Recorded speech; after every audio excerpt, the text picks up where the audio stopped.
Le monument de la Côte 204 se dresse sur les hauteurs de Château-Thierry. Depuis 1933, il célèbre le courage des soldats américains. Ses entrailles viennent seulement de s'ouvrir au public. 3e division de l'armée américaine, 2e division des Marines et des soldats français qui combattent côte à côte. C'est tout près d'ici, à quelques minutes en voiture, que ce cliché a été pris.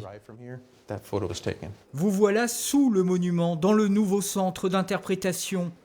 Un espace pédagogique dédié à l'engagement des États-Unis pendant la Grande Guerre. Finalement, nous avons juste arrivé de terminer ce projet avant le centenaire, donc ça tombe bien en timing aussi. Et je pense que la preuve, c'est qu'on a plein de visiteurs qui viennent. Et même avec, ils ont gardé leurs souvenirs quand ils étaient gamins dans le coin. Ils ont finalement, c'était un monument, c'était depuis que j'étais gamin, j'ai visité l'extérieur, j'ai jamais vu l'intérieur. Maintenant, c'est un centre de visiteurs, c'est formidable. Une scénographie dense, des vidéos, des sons pour mieux comprendre l'effort de guerre américain. Il y a 3 ans, pourtant, tout restait encore à faire. C'était un vide sanitaire où il n'y avait absolument rien. Il a fallu tout reprendre, décaisser le musée pour pouvoir avoir une hauteur suffisante sous faux plafond pour pouvoir mettre de la climatisation et installer le musée qui fait quand même 200 mètres carrés. Dans les années 30, il était déjà prévu d'occuper ce soubassement par un espace mémoriel. 80 ans après, c'est chose faite pour perpétuer le souvenir.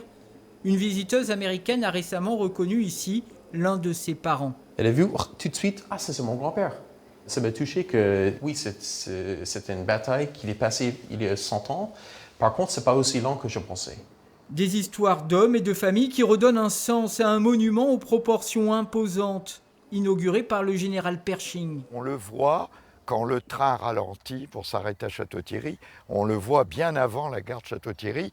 Et ceux qui, pour la première fois, sont sur cette ligne, d'un seul coup se disent « Oh, tu as vu le monument ?» Donc même en dehors des Castels, mais pour les Castels, c'est un repère. Le point cardinal d'une amitié. Sur l'une des faces du monument figurent les allégories de la France et des États-Unis, main dans la main.